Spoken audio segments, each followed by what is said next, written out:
right, starting part 2 here. After a quick break here.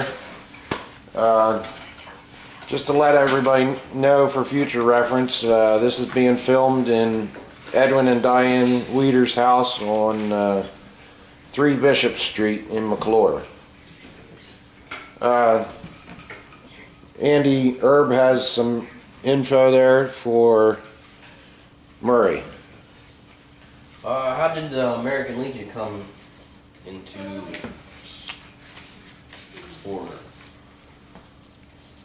I don't really know how it started. We all know he's talking about, all of a sudden he's talking about starting one. I was in on some of it, not much. Our first meeting was on top of the old firehouse building, which is tore down now, up on the 3rd floor. That was the first meeting. That's when this paper he has here, when I'm here. A charter application. Yeah, September 24th, 1949. yeah. It has you as adjutant and Cecil Weader as commander. Now, were they voted upon that, or? Yeah.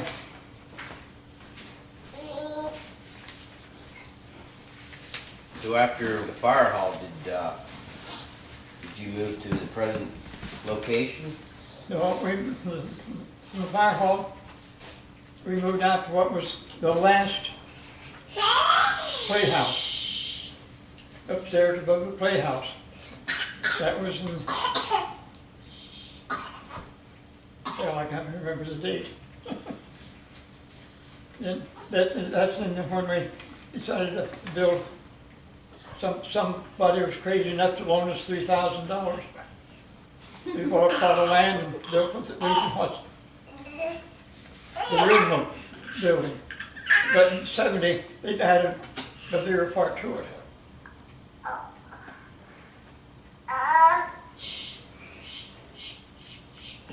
Do you remember when they got the cannon No, for the front? that's been not too long ago. I think that's been since I retired out of the service. I think maybe someplace back in the 80s. 80s, might be 90s. Does anyone remember the old cannon or the old barrel or whatever that used to be down there at the bean soup grove? Yeah. I used to sit on that thing. Well, you get down to the VFW in Middleburg, you'll see it. Is that where it's at? That's where it's at. Now what is this? It was the Cannon. barrel of the cannon. Cannon barrel. We used to sit on it. We used to climb on it and sit on it. We'd go out to the pool. I think it did. It had about a native 10-inch barrel. Bigger. About a native 10-inch barrel, about 20 feet long. It's sitting at the Heiser Huffman VFW in Middleburg, Paxtonville or Road. Paxtonville. Yeah, they call that the Middleburg VFW, but it's actually Paxtonville. It's just a mile out of That's out the front Paxtonville. yard of the Paxtonville. Yeah. Now what kind of cannon is it? Is it from the Civil War or? Just like it's just one barrel, that's all. You know, it should have mounts under it, that they got, No, I think it's like World War I or World War II, it's not. yeah, it was an old one, yeah. But why did they put it there? I have no idea. You guys don't remember either why they put it there. Put it where? In the bean soup grove down here, that big long cannon. I thought they, during the World War II, I thought they took it for scrap. That and the old fire with that big wheel they had for when you have fire. Remember that was down there where the bus shed is? Yeah, Had a big iron wheel. If there was a fire, there was a box built there and it had a hammer in it.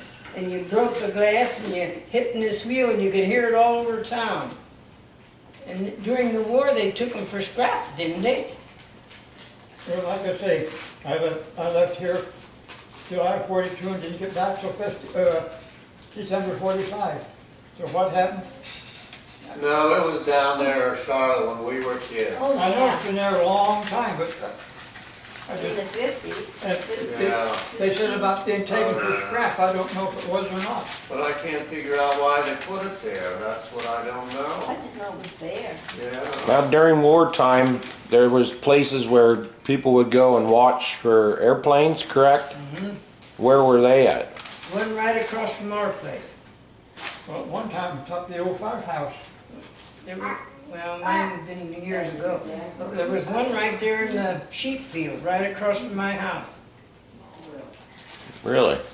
Yeah, had a flag up on the outside and it had a little building and then people came there and watched. So it wasn't hidden or anything like that? It was just out in the middle of the field? Yeah. Watch for airplanes. I asked Tony McLaughlin to give me a short history on that, because as soon as I mentioned it to Tony, because I know they used to sit there where Harold Pheasant, right in front of Slug Dean's, they had that building right there along the creek, where they watched for planes. As soon as I mentioned it to Tony, he said, as soon as you saw a plane, you get on the phone and you would say, this is, and he threw out the letters and the numbers of their recording booth. He knew it from heart. First of all, he started by saying, I don't know anything, I can't remember anything, and then as soon as I asked him a little more, he threw out the number. I said, that's exactly what we want. Write that stuff down, put it down, and who were some of the kids that sat in there? But where did he say it was located? Well, I know it was located there at Harold Pheasant's, because when I visited my aunt, I went over as a young kid. There was a couple of them. Well, they But were what in she's there. saying, there was one there across from her house too. I know. They I moved know. from I don't one know. place to another, I don't know, or was it later on? Your dad said he was fine. Ron and Tony writing something down. What's his name? Andrew, I might have things to why the cannon is at the Bean Troop grounds. Oh, I did. After the Civil War, back in the 80s, some people over around Bannerville wanted to have a meeting, get together with I get you. just troop the bull. You're silly. So they had a couple meetings, Silly. then they decided what it was like the families, Yeah, what you got? or the lives and the families. And where they was having a meeting that got too crowded for it, they moved over to the Bean Troop grounds. And I don't know what year that was or anything, and that might be why that cannon's over there. That might be, I won't guarantee it. But it's,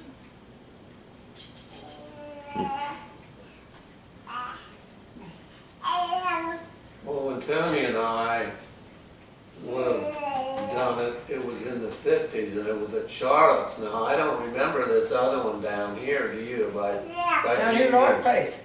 Yeah, no, but the one by Gene Dean that he's talking There was a couple of them around town. Oh, okay.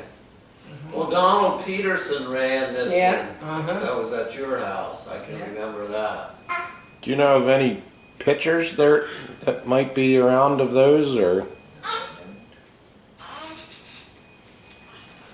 You surely have a picture with somebody at your house with it in the background or something, don't you? I don't. Don't you think so? No. I got some pictures of the west end of town before they changed the road and rebuilt the new firehouse. They're just little pictures about that big. We should ask Ned Booney because they were Right, down Ned there. I was gonna You bring them, are, okay. kept forgetting to look for them. Yeah, we would like to make copies of it if you ever find them. Here's some pictures. Well, well, I know where they're at. I could walk in the house and within 5 minutes I could have them in my hands. But try to remember to do that. That part is going. Do you guys recall of anything of the Independent Order of the Red Man? What kind of stuff did they do around town?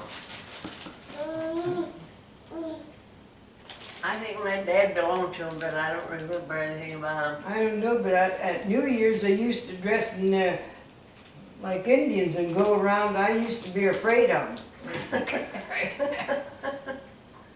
Go around to people's houses. To do what?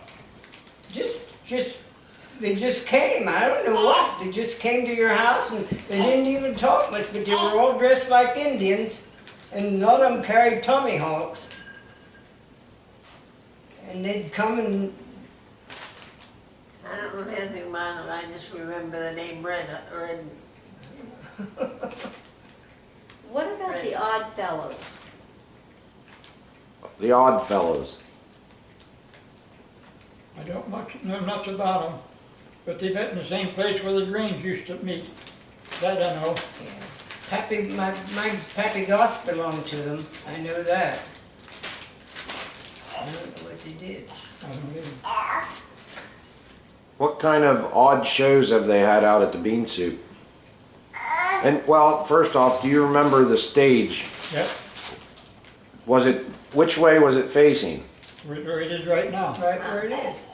I thought that it was facing down into the grove at one time. It was because they had bleachers down there. Ask Julia, she knows. She went across the stage doing cartwheels, you remember?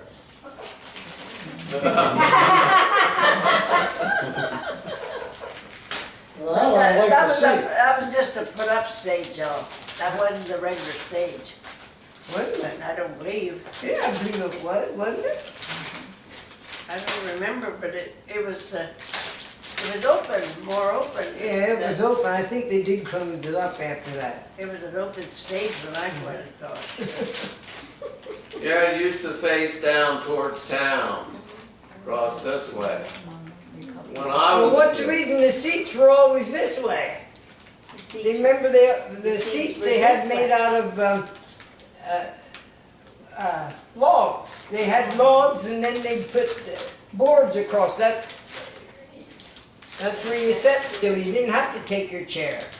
But Yeah, that's where it is now, but before they were built seats. Yeah, they were wooden Right. seats Yeah, that they were folded wooden, uh-huh. down and you put them back up again. Yeah, it used to run this way when I was a kid, Yeah. east and west. Yeah. How much of happened when I was gone? I just always presumed that's how it was until they changed it. Because as long as I can remember, it was like we're saying, east to west. Sorry. You know, we were the old timers.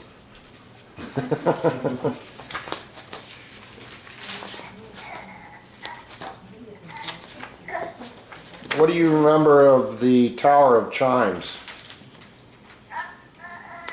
I see one head shaking and one no. Yeah, that was in the Down in Lutheran the church. Lutheran church, Herb Wilshurster put it in.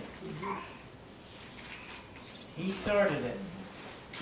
And what did it consist of? I know that It used to be that even the people, the kids in school used to go down and put programs on, different classes,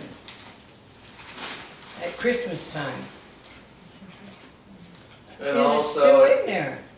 it also played during the Easter season Yeah, too. yeah. And then Herb Wilshurster used to go over and play the organ still at Christmas. Or the piano, I don't know which. Probably the organ. Sue told me that her dad used to go and play the, I don't remember that. I don't know either. I remember.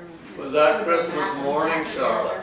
Did he do that on Christmas morning? yeah, early Christmas morning. Well, Mrs. Mattern did it when I was a kid. That's what I remember. But they had it at night, they had the tower Oh, yeah. chimes on at night too. Every night at like 7 o'clock And how, during Christmas week. oh, the whole week. I Yeah. just didn't remember how long it was.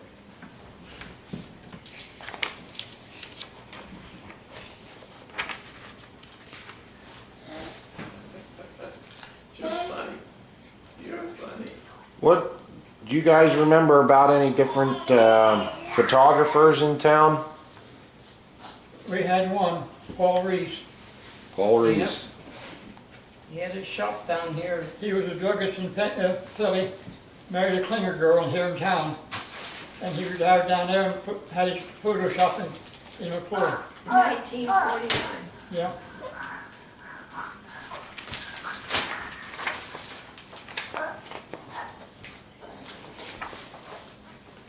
Do you guys recall ever seeing money printed in McClure that said McClure on it? That's what I've seen. I won't say there wasn't, but I haven't seen it. Well, they quit printing in the 30s in McClure.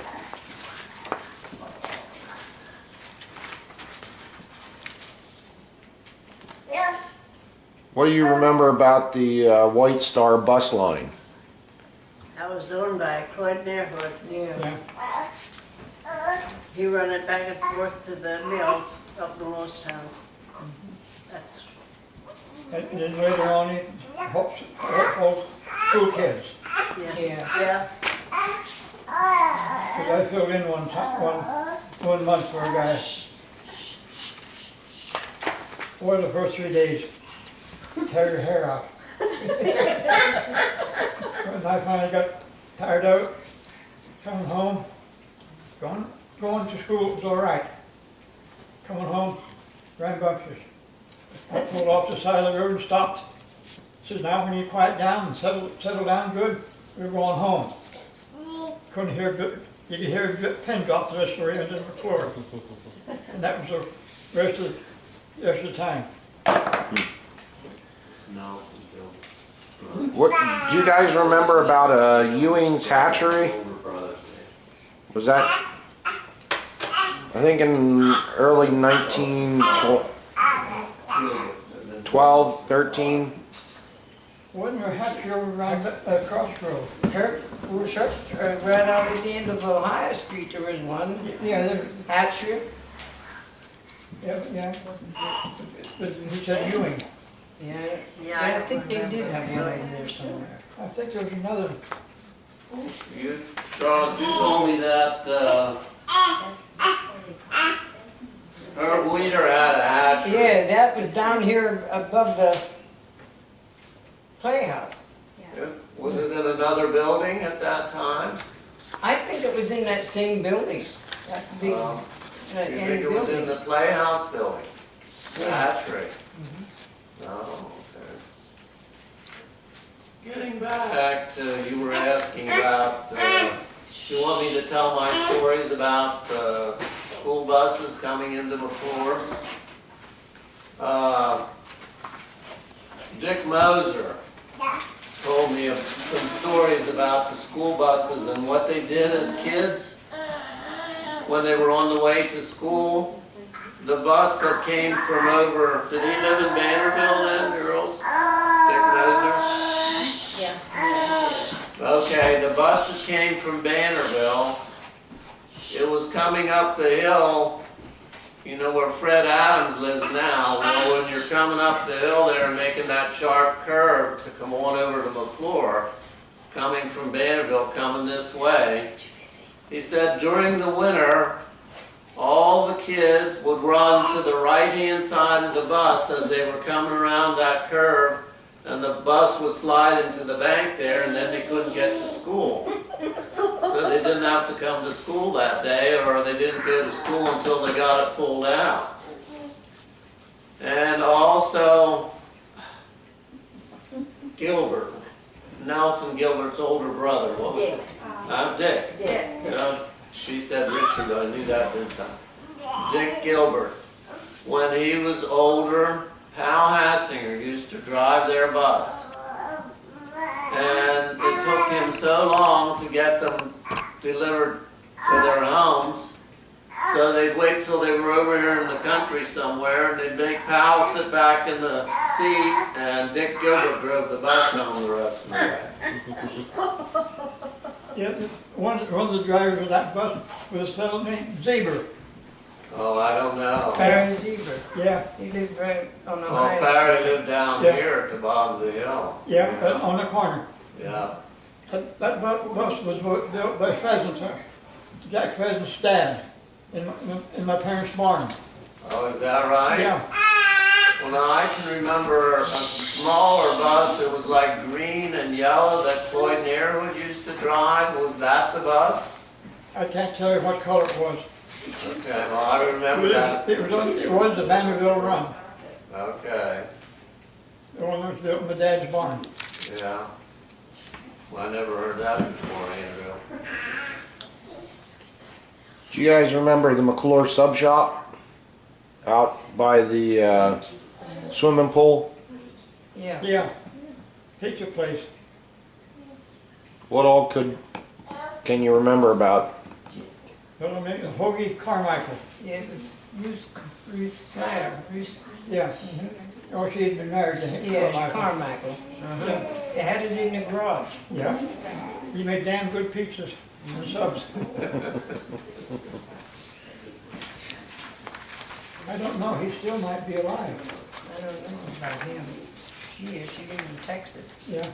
Well, he was Can I down, ask one about of the southern, Virginia, Maryland, that. truck bodies, see if anybody knows?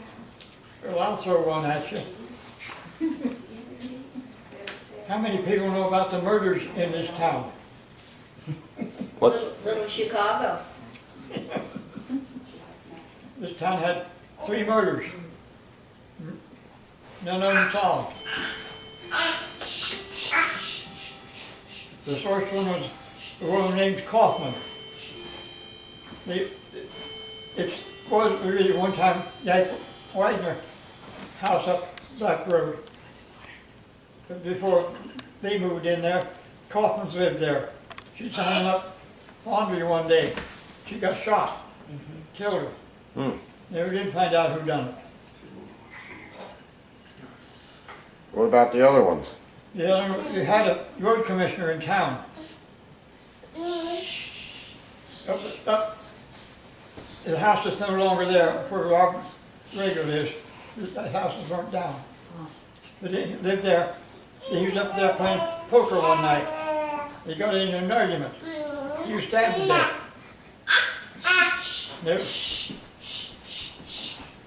They know who done it, but nothing was ever done.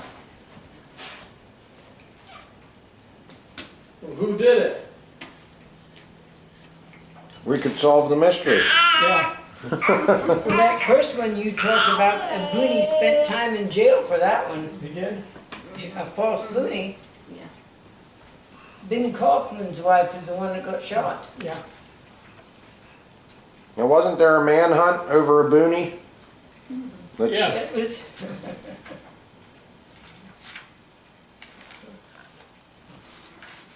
You know, flip my name. I know there's another one, just flip my name right now.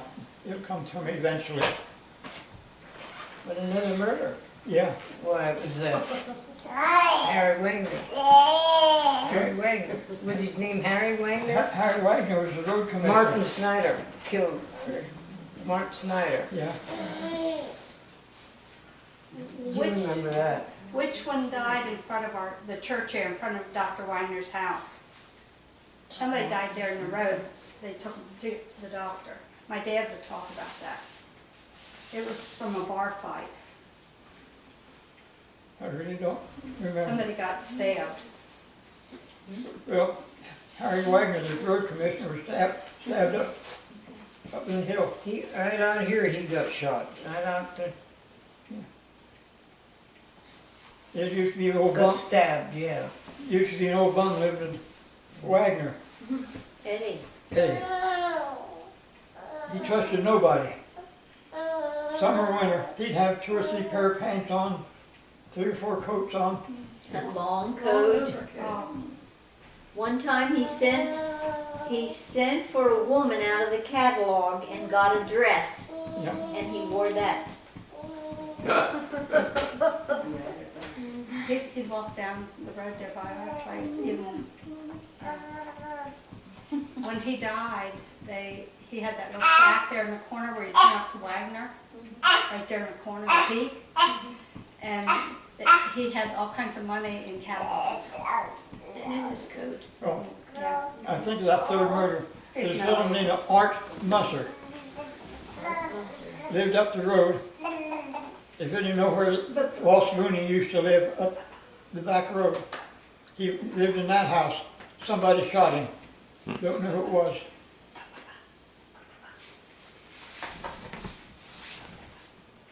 So this was quite the hell-raising town. Well, it used to be called Little Chicago. Little Chicago. Do you remember that? What they call it? Little Chicago. Little Chicago. Yeah, most of those murders I talked about, like I say, down the historical side, you get the old plain dealer, it'll be in there. Do you know what years close to? No.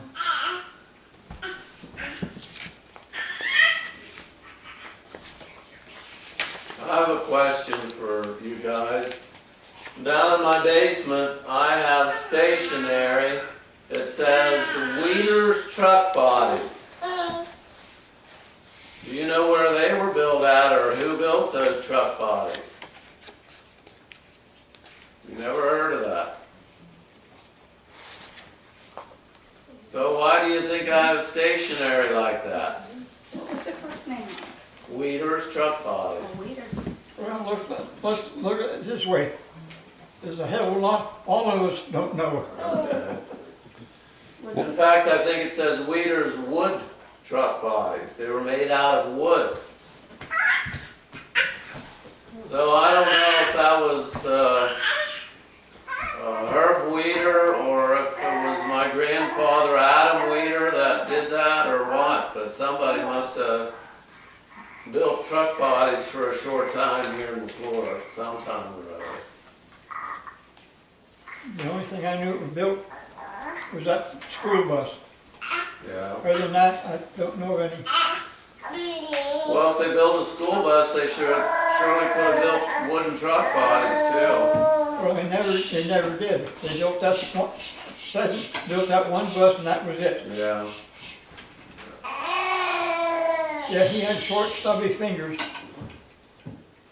But he used to make stagecoaches.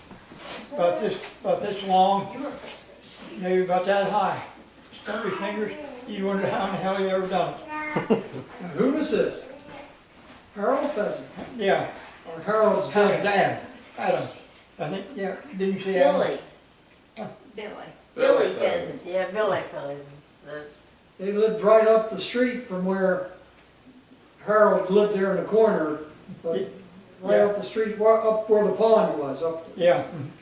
Now, That was Jack says he can remember making brooms. They used to make brooms Yeah, they had a shack behind their house there where they would make, but Jack says, I hated to make brooms. and that pond, we swim in it in the summertime, Skate in the winter. skate in the wintertime, he'd cut it. That was the ice house for McClure. Packed inside sawdust. That will clear back into August, there'll still be blocks of ice in there. I remember getting ice out of the ice house up at Pheasants. Yeah, It didn't have a roof on it. We climbed up a ladder and all of this ice was in the sawdust. Hey, my brother was saying about you used to get a half a day off of school to collect milk pods, I should say, during the war. They were used in the flight jackets. yeah, the fibers. Mm-hmm. I heard of that, but I never seen it, never done it. Did you have to do that, I don't Laura? remember that. What can you tell us about the home guard? Do you remember anything about the home guard?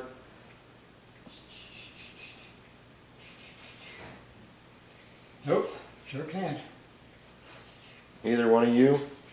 no, I don't remember. No. Deal. They could have called it the Pennsylvania Minutemen. I also have a document with that. Is that here in the book? Yeah. Jacob Herb was the captain of it. Oh, well, that was